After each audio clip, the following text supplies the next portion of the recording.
Mohon penjelasan ringkas tentang Hizbut Tahrir, PKS, FPI, Ikhwan Muslimin, dan lain-lain. Jadi satu buku khusus. Hizbut Tahrir itu terjemahannya adalah Partai Kemerdekaan. Judulnya sudah agak aneh. Hizib Partai Tahrir Kemerdekaan. Partai Kemerdekaan. Dan ini adalah pecahan dari IM, Ikhwanul Muslimin.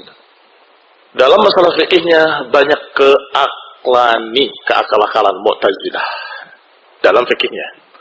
Dalam masalah sikapnya dalam politik seperti Khawarij, menentang penguasa, ila akhir. Dan dalam masalah sikap terhadap kaum muslimin mirip atau terbawa dengan Khawarij, mengkafir-kafirkan kaum muslimin. Dan sangat jelas mengkafirkannya, dan saya pernah mendengar ucapan tokohnya dalam keadaan terekam dan terlihat wajahnya yang menyatakan bahwasanya semua yang terjaring atau yang terkait dengan jaringan rejim penguasa ini semuanya kafir. Tegas dia mengatakan begitu.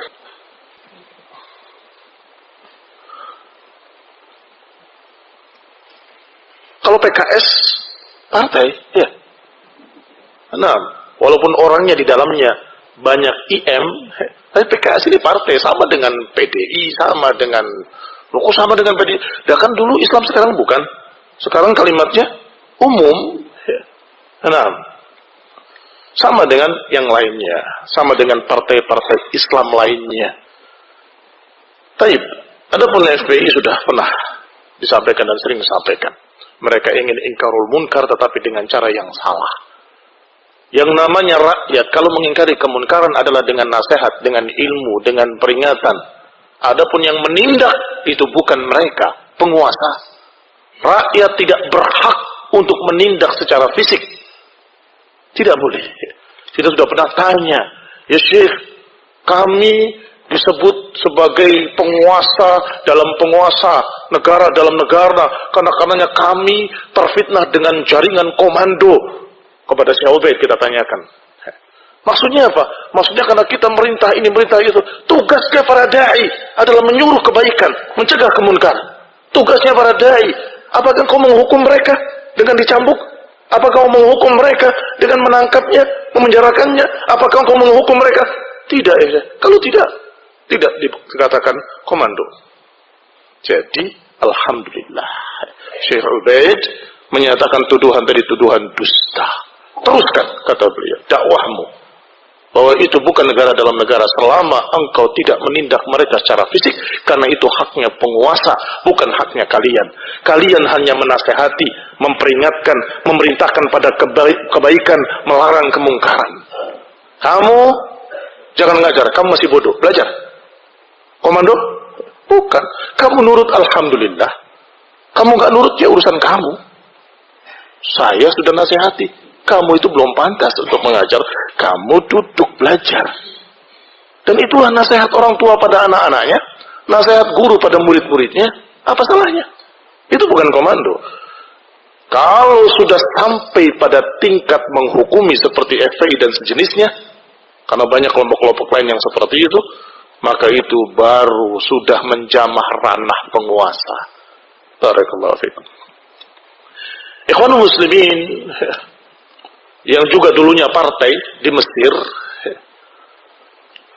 yang dicetuskan oleh Hasan al-Banna dan yang bersamanya, karena Hasan al-Banna adalah seorang sufi dari aliran Hassafiyah, tetapi dia membuat partai tersendiri dan kemudian mengajarkan fitnah hizbiyah, kepartaian, yaitu menggabungkan segala macam madhab yang berbeda dalam satu kelompok, dinamakan persaudaraan Islam.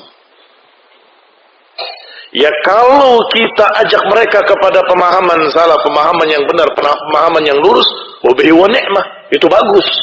Tetapi menyatukan dalam keadaan berbeda. Menyatukan dalam keadaan berbeda. Sehingga mereka punya slogan.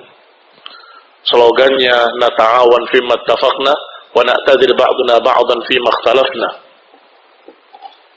Khawatir kepanjangan kalau pakai amplop gini. Apa maknanya? Nata'awan fima ittafaqna, kita membantu apa yang kita sepakat, dan kita maklumi apa yang kita berbeda. Sepintas kayaknya bagus ya, bagus sekali itu. Kita kerjasama apa yang kita sama, dan kita saling menghormati apa yang kita berbeda. Kalau kamu bilang bagus, berarti kabir alaih arba takbirat, bertakbirlah 4 takbir, kita salatkan jenazah. Siapa yang mati? Yang mati amar ma'ruf nahi munkar. Sudah mati, innalillahi wa inna ilaihi raji'un. Dengan prinsip tadi, na'tadir ba'duna ba'dan, kita maklumi apa yang kita berbeda, berarti sudah dikubur amar ma'ruf nahi munkar. Kabir alaihi arba takbirat. Sudah salatkan dengan salat jenazah, apa lagi? Ikhwan fillah a'azakumullah. Ini Syiah, kita hormati, jangan dibantah. Ini Khawarij, oh ya, dia semangat jihad, bagus, ya, tidak salah. Yang ini bagaimana ini? Yang ingkar mungkar dengan seperti itu, ya dia semangat ingin mungkar mungkar, kan niatnya bagus, tak apa-apa, bagus, bagus. Kamu kayak Pak Tino Sidin, semua bagus.